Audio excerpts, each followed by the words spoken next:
Hey, guys, Speak Easy podcast listeners. So, y'all know I love bringing you amazing guests from all over the world, right? Now, this one, I'm a little jealous. I'm just going to throw it out there because of where my current guest is.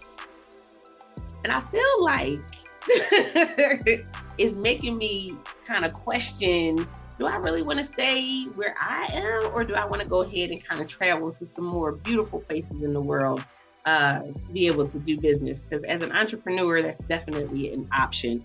So with that being said, I want to say hello to my guest. Hello, Charles. How are you? I'm doing well. Just being a little bit behind time. In Hawaii, we're about 6 hours behind Eastern time. So it's about 6 a.m. in the morning here. And I'm pretty sure where you're at is 12 p.m. noon. Sure is, y'all. This is why I love doing this. But something that you said really stood out to me, and it's the skills to pay the bills. And we're going to start with that. But I want you to tell the studio audience a little bit about yourself first. Okay.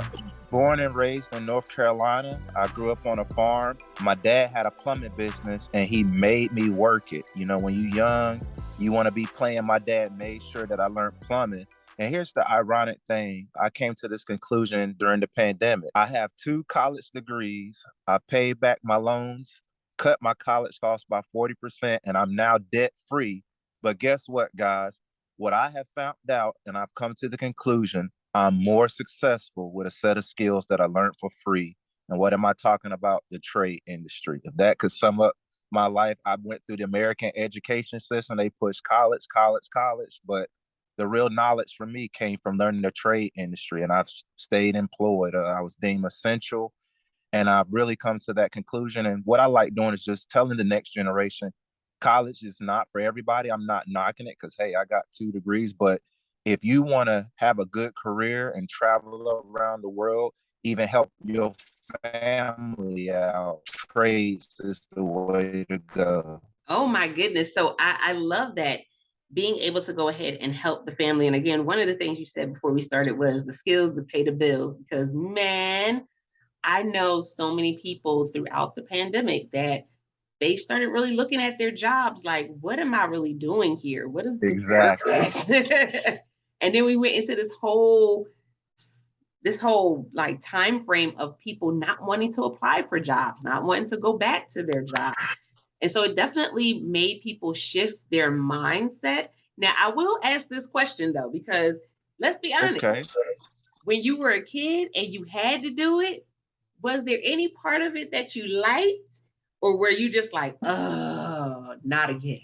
Growing up in the South, my dad was old school. So at the time, I didn't like it because you know what? The one thing I had to give up is the Saturday cartoons. My dad Woo! made sure me and my brother would wake up at 7 a.m. Say, y'all boys, get in this plumbing van and you're going to learn some plumbing. So what I could say at the time, it didn't feel good because most kids, you want to play. But here it is. I'm almost 38 years old and hey, I can get up. There's nobody calling me, telling me I have to work. And the older I've gotten, the more funner plumbing has become for me because you're helping people. And here's the thing about trades. Once you know what you're doing, you're not going to be spending 2 and 3 hours on a job. You can go somewhere. I could fix a water leak in 20 minutes and charge $200 and be on my way. So now that I'm older and even in high school, it became more funny to me because guess what? I was making money. Friends in high school, I don't think they were had a mindset to make money the way I did. And I was just born into the plumbing business. So I'm happy for that aspect. But when you're young, you want to play. And I'll tell you something interesting too, I thought about.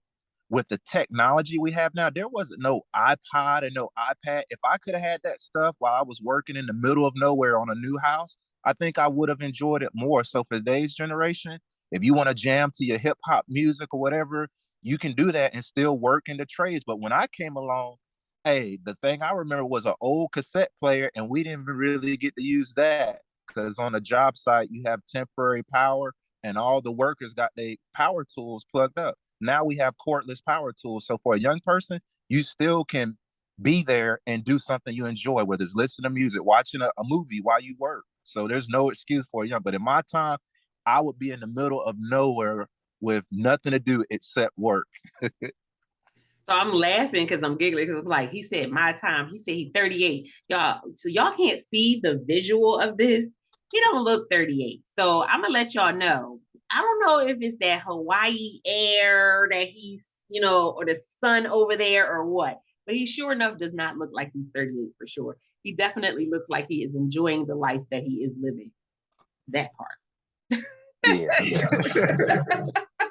Had to put that out there because I think that's a part of it too. Is when we think of entrepreneurship, when we first get into it, it's okay. Yeah, you're going to be doing this work. Yeah, there's going to be times where you are working and you doing more for yourself in your business than what you would have did at someone else's business. But there comes a point in time where you become the expert.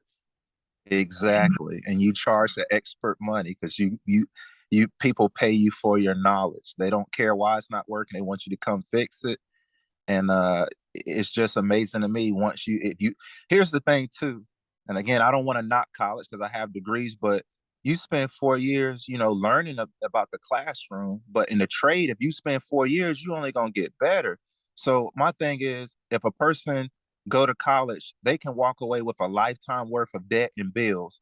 But if people go in the trade industry, even if you don't like it and you stuck there for 4 years, you're gonna walk away with a lifetime earning skill for the rest of your life. You know how to do something, and you can charge at any time. Pandemic, gas prices high, people were still calling my dad business. I was deemed essential. It don't stop. Construction don't stop until you drop. You know, you can get all the work you want. That's true. That's true. And it's funny because we have the power to put ourselves in a position to be deemed essential. Yep. I want people to listen into that piece right there. You have the power, you have the time, the power, the ability to put Yeah. yourself in a position of being deemed that you're necessary. Exactly. And I like to expand on that. I was talking to one of my homeboys from high school. He's an HVAC, and it's no secret. These last couple of weeks in the US, we experienced some record highs in heat.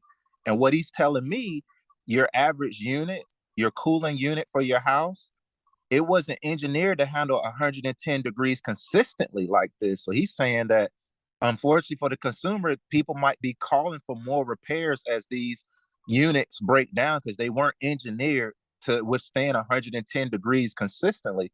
So he's saying in the future, if global warming and all that, if a young person going HVAC right now is going to be in demand, and all the people who have the college degrees will be calling the HVAC people to keep them cool. So that's when you say entrepreneurship, that's one thing I thought about too. If a young parent or a young person, you don't have no guidance, think a little bit logically. If 60% of people in your class is going to college, that leaves 40%. Let's say 30% going to military, 10%, you could go into trades and you will be essential.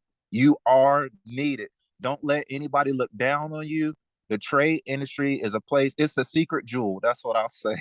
They don't promote it that much in schools, but it is a secret jewel. If you need money, if you want to take a break, because a lot of times in college, people chose college because they didn't know what they want to do. And the parents, I can honestly tell you, in the United States, it's no secret. 18, your butt getting up out of this house. But I've been to foreign countries where that's not accepted.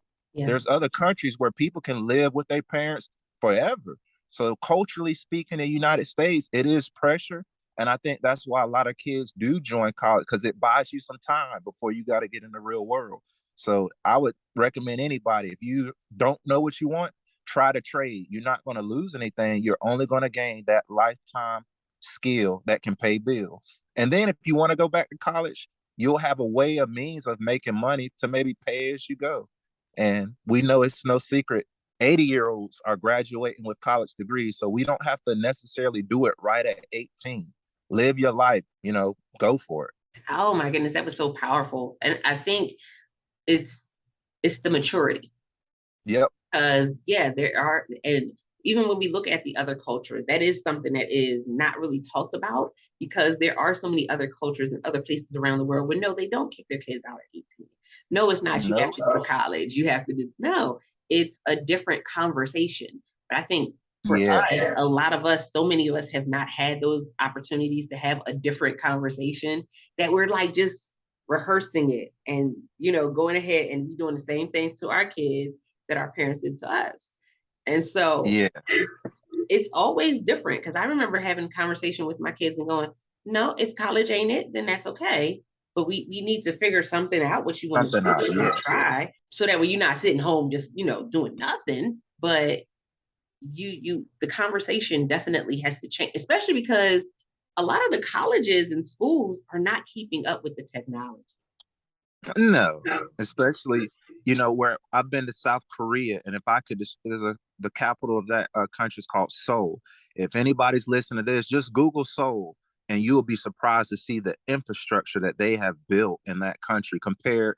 When you're in the United States, yeah, we got the Statue of Liberty, the Grand Canyon, but what's new? There's really not too much new stuff going on, and that's where I feel like the next generation, they do need to learn the trades, because in order to build something, you gotta like know structurally what you're doing. So I really think this next generation, I say, hey, we need a duality mentality for the economy. Just don't stop with a degree, get into the trade industry as well. And it's like a dual citizenship. I saw a lot of people got a US passport and maybe they had a France passport. I'm leaving looking at, how do I get dual citizenship? And I want to incorporate that with this college and trades thing. Do both. It makes you so much more versatile. And I'll agree with you. If it wasn't for my parents, I hated school. I was a D student. I only went to school because to play basketball and play some sports. But my parents did give me that option, say you don't have to go to college, but you got to do something. And all I did was just work a year at Church's Chicken. And after working a year, I said, you know what, this ain't for me. So I went in my community college and enrolled into associates with electronic services. So yes, a lot of parents don't know the pressure that they're putting on these kids. Because honestly, I didn't even know what I wanted, but at least I was given the opportunity to just explore life first versus, hey, let me go to college and take out this $10,000 a day or join the military if my heart wasn't into it. That part, and that's a powerful word right there. Entrepreneurs all over, Speakeasy podcast listeners, the word explore is such a powerful word for us, because that's what we are as entrepreneurs. We are someone who has chosen to explore the other options. And we open up that door for our children and for our community and for other people that are watching us to be able to explore as well. Y'all, this episode, let me find out. He came in here ready to hit this fire. He was like, I'm going to give it all, every bit. I don't care what time it is in the morning. I'm going to give you every single last drop I have. This has been an amazing episode. Charles, let them know how they can connect with you and also where they can find you at online. Okay, great. You can find me on two places. I have a personal website, and that's chadwicksexperiences.com. My last name Chadwick. And then you're going to attach the word experience with an S, chadwicksexperiences.com. It has some of my books up there, Chadwick's College Checklist. I break down how people can cut their college costs by 40%. And then I have my latest book this year. It's called Chadwick Cultivated Circumstances. Experience is sometimes priceless. And that's where I talk about the trade industry. And that book was featured in Reader's Digest this year alone, Chadwick Cultivated Circumstances. And then on my social media, it's very easy. Instagram and Facebook, same. Follow me at Reduce College Debt. I'm on a mission to reduce college debt, not so much by talking about loan forgiveness from the government, but just teaching people how to cut costs. My book is not about saving money, but I teach people how to cut costs. Start at that community college first. When you go home in the summertime, don't just party, go back to a community college and take some more electives and transfer them back to your university. And I end up graduating a year early. So I'm just trying to put people on game. And again, just bring some awareness to the trade. I love it. Man, this is how we grow as individuals, but it's also how we grow as a community and as a nation. So this episode is one that's really near and dear to my heart. Make sure that you share it out. Go ahead, send it to a friend, tell them to send it to another friend, because it's something that can inspire people, but also this is one that the children can listen to, because I know y'all be mad because y'all parents be like, oh, we need you to do this, we need you to do that. Y'all be frustrated at us, at us as parents, but just understand that what we're saying comes from the experiences that we've had. And it may not always be perfect, but we're always trying to find, what's going to be best for you. And so there's that.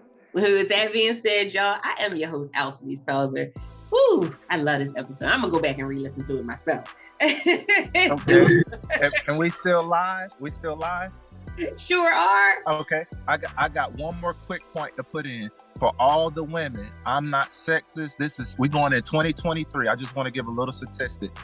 I didn't know this, but in 2020, women make up over 57% of the workforce in the United States. So United States is ran half or more by women. But in the skilled trade industry, women are only showing up about 9 to 10%. So with that being said, the stereotypical role of women doing certain jobs is over. Get in the skilled trade industry and you will see that you'll make some money. The difference I saw that women make 95.7% of what a man make at 100% in the trade industry. So that's only like a 4% difference in pay. So for women who seek equal pay, come right over to the trade industry. Oh, I never knew that. Now, see, yeah, didn't I tell y'all Charles, he came with fire. He said, I'm going to give y'all all of this. And when y'all leave this episode, you're going to be changed. Make sure y'all go and connect with him. Make sure you go. I didn't already follow him on Instagram. Make sure you go and connect with him on Instagram and Facebook. Make sure you go to the website. Get the books. Why? Because this is how we take things to a whole nother level. Y'all, Altamise Pelzer, don't forget to press it out. See you next time.